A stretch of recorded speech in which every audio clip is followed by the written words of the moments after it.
Welcome in the South African bush and join us while we are exploring the magnificent landscapes and encounter the big five.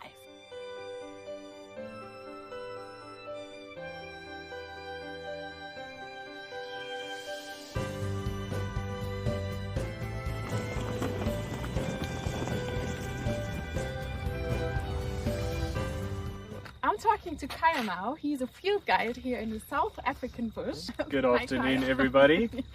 Kyle, so how long have you been working as a field guide already, and why did you choose that job?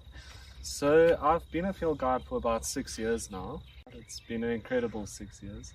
Had a lot of experiences which, I don't think you could find these kind of experiences in any other profession. Yeah. And that was a big reason why I became a field guide. I could never foresee myself being in an office, working in a corporate job. Not when I had this as an office, as an option to have that as an office. And I've just always loved the bush. I've always been very passionate about the bush, passionate about animals, and also passionate about people.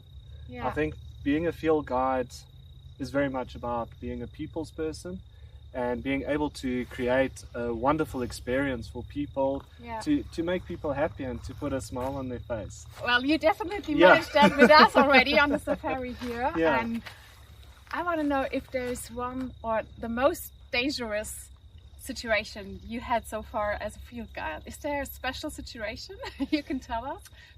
There's definitely been a few times where I have questioned whether what I did was the right thing. Maybe I got a bit too close to that elephant, or maybe I should have paid a bit more attention on a bushwalk and not disturb those lions. I think as a field guide, as your career goes on, you do experience a couple of times where you're a little bit like, okay, maybe that wasn't a good idea. Okay, but there's nothing in particular where I would say, wow, I thought today is the day. So you never actually had to use your rifle? I've never had to use my rifle. As a guide, it's ideal if you don't ever have to use your rifle. We are glad to. You definitely never want to use your rifle. Sometimes it's inevitable, but ultimately you always want to treat the animals with the mindset that you do not have a rifle with you. Yeah. You don't want to depend on the rifle. That rifle is a tool. Yeah. That's not something that you necessarily ever want to use. And if you do ever use a rifle, chances are good that you made a pretty big mistake to get yourself into that situation. All right. Yeah. So we cross fingers that we you cross never fingers. use it. We absolutely cross fingers. All right. And one more question, because we are in a Big Five reserve, right?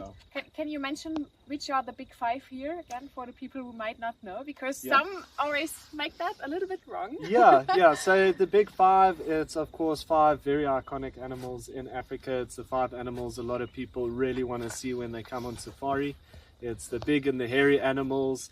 It's your lion, your leopard, your buffalo, your rhino, and of course the big elephants. The big elephants. There's elephants. Just one there, I guess. Oh, wonderful, just there. Coming out there. I actually wonder if they're not on their way to come and have a drink here. Okay, otherwise we'll have to leave.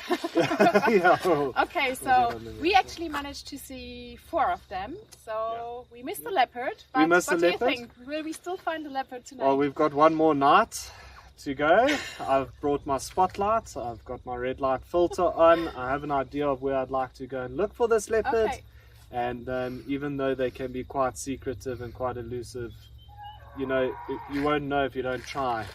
That was an elephant, right? There was an elephant in the back there having a bit of a conversation with another elephant.